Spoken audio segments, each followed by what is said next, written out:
Hey guys, today we are going to do class 11th का chapter constitution why and how. तो सबसे पहले हम बात करते हैं कॉन्स्टिट्यूशन होता क्या है। कॉन्स्टिट्यूशन एक डॉक्यूमेंट होता है जिसके अंदर बहुत सारे आर्टिकल्स होते हैं जो एक स्टेट के वैल्यूज़, नॉर्म्स, रूल्स वगैरह के बारे में बताता है कि एक स्टेट के अंदर क्या क्या रूल्स और रेगुलेशन होने चाहिए एक स्टेट को चलाने के लिए।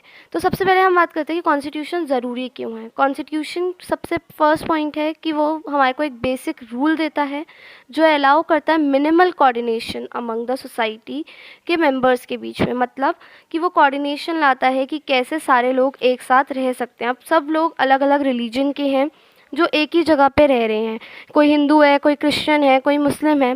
तो इन सारे रिलीजन को अगर एक साथ रहना है तो उसके लिए कुछ रूल्स और रेगुलेशन चाहिए। रिलीजन ही नहीं, जैसे अलग अलग प्रोफेशंस के, या कोई रिच है, कोई प्योर है, हर तरीके के लोग एक साथ रह रहे हैं तो उन लोगों को कुछ रूल्स और रेगुलेशन चाहिए ताकि वो एक साथ रह सकें। सेकंड, कि वो स्पेसिफाई करता है कि किसके पास पावर होनी चाहिए सोसाइटी में। जो कौन डिसाइड करता है? पार्लियामेंट। पार्लियामेंट जो होती है वो लॉज बनाती है, पॉलिसीज़ बनाती है कंट्री को रन करने के लिए। उसके बाद थर्ड, लिमिटेशन होनी चाहिए गवर्नमेंट की पावर के ऊपर कि गवर्नमेंट जो है वो कुछ भी लॉ ना बनाए, क्योंकि अगर गवर्नमेंट के पास ये अथॉरिटी आ गई कि वो कोई भी लॉ बना सकती है तो वो लोगों को सप्रेस कर सकती है, दबा सकती है। तो गवर्नमेंट की पावर के ऊपर भी लिमिटेशन लगाना बहुत ज़्यादा ज़रूरी है। जैसे कि हर किसी के पास अपनी फंडामेंटल राइट्स होती हैं जिसको गवर्नमेंट जो है वो वायलेट नहीं कर सकती, या फिर उसका लाइक कि उसको ट्रेपास नहीं कर सकती, कि गवर्नमेंट जो है उसको उन राइट्स को मानना ही पड़ेगा। गवर्नमेंट उन राइट्स को हमसे नहीं ले सकती। सिर्फ एक इमरजेंसी का टाइम होता है जब गवर्नमेंट हमसे हमारी फंडामेंटल राइट ले सकती है। फोर्थ, कि गवर्नमेंट को जो है वो सोसाइटी के जो भी हमारे एस्पिरेंट्स हैं, जो भी हमारी विशेस हैं, उनको पूरा करना पड़ेगा। गवर्नमेंट को एक जस्ट सोसाइटी बनानी पड़ेगी जिसके अंदर सब इक्वल हों और सबकी जो भी विशेस वगैरह हैं वो पूरी हो। फिफ्थ, कॉन्स्टिट्यूशन इनेबल करता है कि फंडामेंटल आइडेंटिटी बने पीपल की, कि वो लोगों को बताता है कि उनकी आइडेंटिटी क्या है। ठीक है। उसके बाद हमारा जो कॉन्स्टिट्यूशन है उसमें एक बैलेंस इंस्टीट्यूशनल डिज़ाइन है, जिसमें फर्स्ट होता है कैसे वो बैलेंस कर रहा है, फ्रेगमेंट कर रहा है पावर्स को, हॉरिजॉन्टल वेज में, एग्जीक्यूटिव, जुडिशरी, लेजिस्लेचर, इन तीन पार्ट्स में जो है वो हमारे पावर को बांट रहा है। ठीक है। जो जुडिशरी होता है और एग्जीक्यूटिव और लेजिस्लेचर होता है, ये तीनों एक दूसरे के ऊपर कंट्रोल रखते हैं कि कोई भी अपनी पावर का मिसयूज़ ना करे। जैसे लेजिस्लेचर लॉ मेकिंग बॉडी है, एग्जीक्यूटिव उन लॉज को एग्जीक्यूट कर रहा है और जुडिशरी उन लॉज को चेक कर रही है कि वो लॉ सही है या नहीं है। जुडिशरी के पास जुडिशियल पावर होती है जिससे वो गवर्नमेंट के बनाए हुए लॉज को हटा भी सकती है कि वो सही है और नहीं है। ठीक है। तो ये सारी चीज़ें जो हैं वो बहुत ज़्यादा ज़रूरी हैं ताकि कोई भी गवर्नमेंट की बॉडी अपनी पावर को मिसयूज़ ना कर सके। इंटेलिजेंट इंस्टीट्यूशनल डिज़ाइंस, पावर जो है उसका राइट बैलेंस होना चाहिए। तीनों चारों बॉडीज़ के अंदर पावर जो है वो इक्वली डिवाइड है ताकि कोई भी पावर को चेंज ना कर सके। अब कॉन्स्टिट्यूशन जो है वो बहुत टाइम पहले बना था तो उसको चेंज करना भी, टाइम के अकॉर्डिंग चेंज करना भी बहुत ज़्यादा ज़रूरी है। इसलिए हमारा कॉन्स्टिट्यूशन जो है उसके अंदर अमेंडमेंट्स होती हैं ताकि हम टाइम के साथ साथ अपने कॉन्स्टिट्यूशन को चेंज कर सकें। इसलिए हमारे कॉन्स्टिट्यूशन को बोला जाता है लिविंग डॉक्यूमेंट। अब कॉन्स्टिट्यूशन बना कैसे? दिसंबर 1946 से लेकर 1949 तक हमारे कॉन्स्टिट्यूएंट असेंबली में कॉन्स्टिट्यूशन को बनाया गया, और कोई भी कॉन्स्टिट्यूशन के अंदर कोई भी चीज़ को ऐसे ही नहीं डाला गया। बहुत ज़्यादा डिबेट्स हुई और हर एक डिबेट जो थी वो रिकॉर्ड करी जाती थी। हर एक चीज़ को बहुत समझ के डाला गया। जो हमारी कॉन्स्टिट्यूएंट बॉडी थी वो इलेक्टेड नहीं थी, और जो हमारी पहली मीटिंग थी कॉन्स्टिट्यूएंट असेंबली की वो हुई थी 9 दिसंबर 1946 को। जो फिर से आई थी, जो इंडिपेंडेंट इंडिया के लिए, वो आई थी 14 अगस्त 1947 को। जो मेंबर्स थे वो इलेक्ट हुए थे इनडायरेक्ट, और वो बनी थी, इस्टेब्लिश हुई थी गवर्नमेंट एक्ट ऑफ 1935 में। जो कॉन्स्टिट्यूएंट असेंबली थी उसे कंपोज करा गया था रफली लाइंस पे जो सजेस्ट करी गई थी बाय कैबिनेट मिशन। अब जब कॉन्स्टिट्यूएंट असेंबली जब बन रही थी तो जो सारे प्रोविंसेस थे उन्हें डिवाइड करा गया उनकी पॉपुलेशन के अकॉर्डिंग, पीआर सिस्टम के अकॉर्डिंग वोटिंग हुई थी।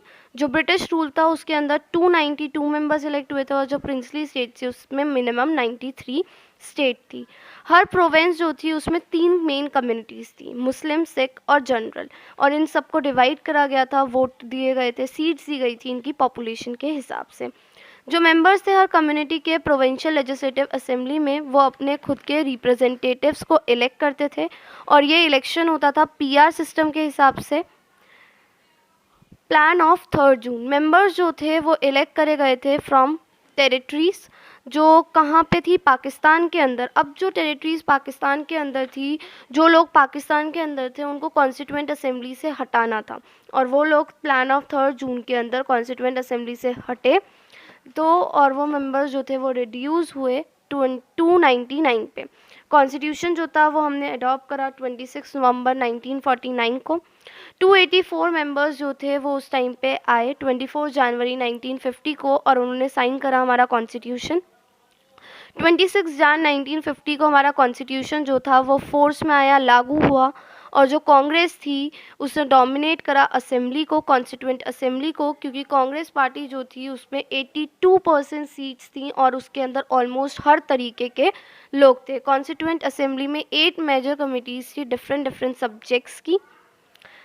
जो बेस्ट समरी है प्रिंसिपल्स की नेशनलिस्ट मूवमेंट जो भी लाया कॉन्स्टिट्यूएंट असेंबली में, जो एक हमारा एक शॉर्ट में कि हमारे नेशनलिस्ट मूवमेंट से हमने क्या क्या चीज़ें ली हैं, अलग अलग कॉन्स्टिट्यूशन में क्या क्या लिया, हमारे कॉन्स्टिट्यूशन में क्या क्या है, ये सब किस में दिखाया गया, ऑब्जेक्टिव रेजोल्यूशन में। जो कौन लाया था, नेहरू लाया था 1946 के अंदर। ये जो रेजोल्यूशन था ये हमारे को हमारी फंडामेंटल कमिटमेंट्स के बारे में बताता है जो हमने लोगों को दी है, कि हम लोगों को इक्वालिटी देंगे, लिबर्टी देंगे, डेमोक्रेसी देंगे, क्या क्या चीज़ें हम लोगों को देंगे, किस तरीके की आइडेंटिटी हम लोगों को देंगे, ये जो है वो ऑब्जेक्टिव रेजोल्यूशन बताता है। ऑब्जेक्टिव रेजोल्यूशन के अंदर बहुत सारे मेन पॉइंट्स हैं, जैसे इंडिया एक इंडिपेंडेंट है, सॉवरेन है, रिपब्लिक है। इंडिया जो है वो यूनियन है अर्स्ट बाय ब्रिटिश टेरिटरी का, मतलब हम लोग जो थे वो पहले उनके अंदर थे, अब हम उनसे आज़ादी पाई है। तो जो इंडियन स्टेट्स हैं और अदर पार्ट्स हैं जो ब्रिटिश इंडिया के थे और इंडियन स्टेट्स के थे, are willing to be a part of the union. Territories जो हैं वो फॉर्म करे यूनियन, वो ऑटोनॉमस यूनिट्स हैं और वो एक्सरसाइज कर सकते हैं पावर और फंक्शन गवर्नमेंट की एडमिनिस्ट्रेशन की, एक्सेप्ट दोज असाइन टू और वेस्टेड इन द यूनियन। जो भी पावर है, अथॉरिटी है सर्वन की, इंडिपेंडेंट इंडिया की और कॉन्स्टिट्यूशन की, वो शैल फ्लो कर रही है फ्रॉम द पीपल। जो पीपल है इंडिया के उन्हें गारंटी करा जा रहा है कि उनको सोशल, इकोनॉमिक, पॉलिटिकल जस्टिस मिलेगी, इक्वालिटी मिलेगी, स्टेटस की, अपॉर्चुनिटी की, इक्वालिटी मिलेगी बिफोर लॉ, फंडामेंटल फ्रीडम मिलेगी, स्पीच की, एक्सप्रेशन की, बिलीफ की, फेथ की, मतलब कि लोगों के पास अब फ्रीडम है कि वो जो बोलना चाहते हैं, अपने व्यूज़ को एक्सप्रेस कर सकें, वो किसको मानते हैं, वो बिना किसी दिक्कत के या बिना किसी से दबाव पड़े वो अपने मनपसंद रिलीजन को फॉलो कर सकें। जो भी माइनॉरिटीज़ हैं, बैकवर्ड क्लास हैं, ट्राइबल एरियाज़ हैं, डिप्रेस पीपल्स हैं, उन सबको प्रॉपर सेफगार्ड्स मिले, जैसे हम रिजर्वेशन पॉलिसीज़ देते हैं एससी को, एसटीज़ को, ओबीसीज़ को, और आजकल तो हमने ईडब्ल्यूएस को भी देना स्टार्ट कर दिया। जो टेरिटोरियल इंटीग्रिटी है रिपब्लिक की और sovereign rights on land, sea and air shall be maintain according to justice and law of civilized notions. जो लैंड है वो फुल और willing contribution to the promotion of world peace and welfare of mankind. जो हमारी government है वो work करे कि सब लोगों को प्रॉपर पीस मिले और लोग जो हैं वो एक साथ ढंग से रह सकें। अब हमने अलग अलग कंट्रीज से अलग अलग प्रोविजंस लिए थे हम जो हमारे कॉन्स्टिट्यूशन में डाले गए हैं और जो बहुत ज़्यादा डिबेट और बहुत ज़्यादा सोच समझ के डाले गए हैं, जिनको हमें याद करना है। जैसे ब्रिटिश कॉन्स्टिट्यूशन से हमने first pass the post parliamentary form of government लिया है, idea of rule of law, institution of the speaker और उसका रोल क्या होना चाहिए, कैसे लॉज बनने चाहिए। इंग्लिश कॉन्स्टिट्यूशन से हमने डीपीएसपी लिया है, directive principle of state policy, की गवर्नमेंट को किन किन चीज़ों पे काम करना चाहिए। फ्रेंच कॉन्स्टिट्यूशन से हमने लिबर्टी, इक्वलिटी, फर्टिनिटी लिया कि हर कोई इक्वल है, हर किसी को इक्वल राइट्स मिलनी चाहिए। यूनाइटेड स्टेट्स से हमने चार्टर ऑफ फंडामेंटल राइट्स लिए कि हर किसी को क्या क्या राइट्स मिलनी चाहिए। जुडिशियल रिव्यू लिया है, इंडिपेंडेंस लिया है जुडिशरी की, कि जो जुडिशरी है वो इंडिपेंडेंट होनी चाहिए, वो किसी के दबाव में नहीं होनी चाहिए। और जुडिशियल रिव्यू की कोई लॉ जो है उसे गलत लग रहा है तो वो उसको हटा सके। और कैनेडियन कॉन्स्टिट्यूशन से हमने quasi federal form of government ली है, जिसमें फेडरल सिस्टम में क्या होता है, जो हमारी वो है सेंट्रल गवर्नमेंट है वो ज़्यादा स्ट्रांग होगी स्टेट गवर्नमेंट से। बाई चांस सेंटर और स्टेट के बीच में लड़ाई होती है तो माना किसकी जाएगी, सेंट्रल गवर्नमेंट की। और आइडिया लिया है हमने रेजिड्यूशल पावर्स का, ठीक है।